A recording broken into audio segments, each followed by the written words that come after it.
Howdy folks et bienvenue sur The American Dream, la chaîne où on découvre ensemble les États-Unis. Dans cette série, 50 States of Greatness, nous explorons un par un tous les États des US. Aujourd'hui, on s'intéresse à la Californie, l'État sans doute le plus connu par les Français. Avec 39,5 millions d'habitants, la Californie est l'État le plus peuplé des États-Unis. Un Américain sur 8 y habite. La plus grande ville est Los Angeles avec 5 millions d'habitants, et en comptant la totalité de LA et sa banlieue, ce sont plus de 13 millions d'habitants, soit plus d'un quart de l'État concentré dans cette partie de l'État. Cependant, aucune inquiétude de se marcher les uns sur les autres puisque cette grande métropole s'étale sur 12 500 km², ce qui correspond environ à l'Île-de-France, autant en population qu'en superficie. La ville la plus peuplée est donc Los Angeles avec 5 millions d'habitants, suivie par San Diego, 1,4 million, San Jose avec 1 million, et San Francisco avec 880 000 habitants. La capitale de l'État est Sacramento, et est en 6ème position en termes de population, avec 508 000 habitants. Si vous êtes surpris d'apprendre que la capitale de la Californie n'est ni San Francisco, ni Los Angeles, sachez que nous reviendrons sur ce point un peu plus tard dans la vidéo lorsque nous parlerons de l'histoire de l'État. La Californie est bordée au nord par l'Oregon, à l'est par le Nevada et l'Arizona, et au sud par le Mexique. La Californie est bordée entièrement par l'océan Pacifique à l'ouest. Au nord se trouvent des forêts, à l'est se trouve la célèbre chaîne de montagnes Sierra Nevada, au sud-est se trouve le désert de Mojave, et au centre de l'État se trouve la vallée centrale, terre fertile pour l'agriculture qui domine l'intérieur de l'État. Vue depuis l'espace, on peut voir cette vallée gigantesque de plus de 700 km de long comme si elle avait été creusée avec une cuillère à glace. Vous ne trouvez pas ? Le point le plus haut et le point le plus bas des États-Unis continentales, c'est-à-dire les 48 États continus des US, se trouvent en Californie. Il s'agit du Mont Whitney, avec 4421 mètres d'altitude, et de la vallée de la mort dont le point le plus bas se trouve à 86 mètres en dessous du niveau de la mer. Rendez-vous compte, ces deux extrêmes se trouvent à seulement 122 km l'un de l'autre. Les premiers Européens à explorer la Californie seront des explorateurs espagnols, mais le territoire ne sera pas réellement colonisé avant le XVIIIe siècle. De 1769 à 1821, la Californie sera sous le contrôle espagnol, qui la divisera en deux provinces, la Haute et la Basse Californie. La Basse-Californie correspond à la péninsule appartenant aujourd'hui au Mexique. En 1821, le Mexique prend son indépendance de l'Espagne et reprend donc le contrôle de la Californie. Mais ce sera pour une courte durée, puisqu'en 1846, à l'aube de la guerre entre les États-Unis et le Mexique, un groupe de colons américains déclare l'indépendance de la Californie du Nord, c'est-à-dire le territoire au nord de San Francisco. Ils fondent la République de Californie après ce qui sera appelé la révolte du drapeau à l'ours. Cette nouvelle république indépendante n'aura pas le temps d'être reconnue par les États voisins, puisque seulement 3 semaines plus tard, l'armée américaine débarque en Californie pour capturer les territoires aux dépens du Mexique.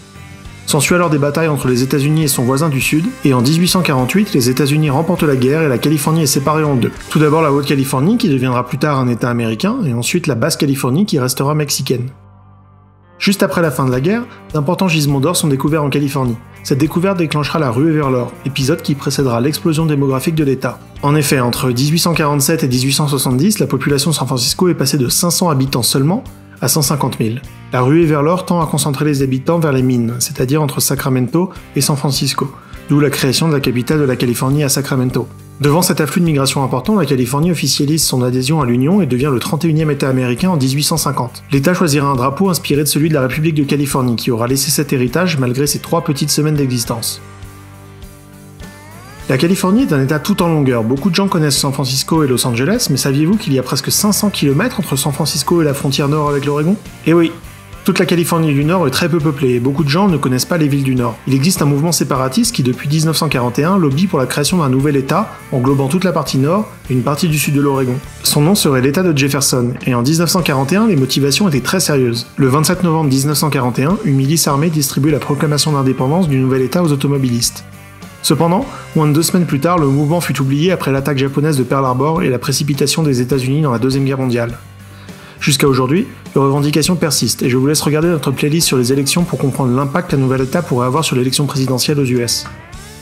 L'économie de la Californie est responsable à elle seule de 1/7 de l'économie américaine. Le PIB de la Californie dépasse celui de la France, avec moitié moins d'habitants. Étant un des États les plus grands, le plus peuplé et le plus riche, vous imaginez bien qu'il y a des choses à faire en Californie. Si vous êtes amateur de road trip, du nord au sud, longeant la côte, se trouve le Pacific Coast Highway, une route mythique qui vous emmènera dans des décors typiquement californiens. À San Francisco, vous pourrez visiter le fameux Golden Gate, remonter la ville en cable car, comme dans les films, et bien entendu vous arrêter à Lombard Street, la célèbre rue en zigzag. Au sud de San Francisco se trouve la Silicon Valley, banlieue résidentielle qui a donné naissance à beaucoup d'entreprises tech comme Apple, Intel et Google. Il y a de quoi se faire une balade geek intéressante si vous êtes dans l'ambiance startup. À Los Angeles se trouvent bien entendu les attractions liées à Hollywood, Universal Studios, Warner Brothers, Hollywood Boulevard. Si vous vous sentez l'âme de jeunes entrepreneurs, vous pourrez même louer des voitures exotiques à la journée et vous promener à Beverly Hills en essayant de vous fondre dans le décor. Je recommande la visite de Venice Beach, que vous reconnaîtrez forcément. Et pour une visite pas comme les autres, arrêtez-vous donc au musée des sciences où une des navettes spatiales y est en exposition. Si vous êtes plutôt nature, Yosemite National Park et Joshua Tree National Park valent le détour. Pour des frissons garantis, et si vous avez une bonne climatisation, traversez la vallée de la mort en voiture où les températures dépassent régulièrement les 50 degrés en été. Las Vegas, au Nevada, se trouve à moins de 5 heures de route de Los Angeles, et la frontière avec le Mexique est à seulement 4 heures. Je pouvais pas finir cette vidéo sans vous parler d'In-N-Out Burger. Beaucoup de chaînes de fast-food viennent de Californie, qui était un des premiers États à adopter le modèle banlieue avec un petit jardin devant les maisons et voitures que l'on connaît de l'Amérique. McDonald's, Taco Bell, Jack in the Box, Carl's Jr., tous ces fast-food iconiques viennent de la Californie. Mais aujourd'hui, je souhaite vous parler d'In-N-Out. In-N-Out est une de ces rares chaînes à avoir maîtrisé sa croissance. Depuis la fin des années 40, l'Empire est toujours une entreprise familiale, où rien n'est congelé et où tout est préparé à la demande. Leur slogan est « Quality you can taste », et c'est un arrêt incontournable pour vivre pleinement le rêve américain. Merci d'avoir suivi la vidéo, il y a vraiment beaucoup de choses à se dire sur la Californie et ça pouvait pas être couvert dans une vidéo de 5 minutes bien entendu. J'y ai vécu pendant un an, j'y ai aussi beaucoup voyagé, donc c'est pas exclu que je fasse une vidéo plus détaillée un de ces jours. En attendant, laissez un like si ça vous a plu, et n'hésitez pas à laisser en commentaire votre endroit préféré en Californie.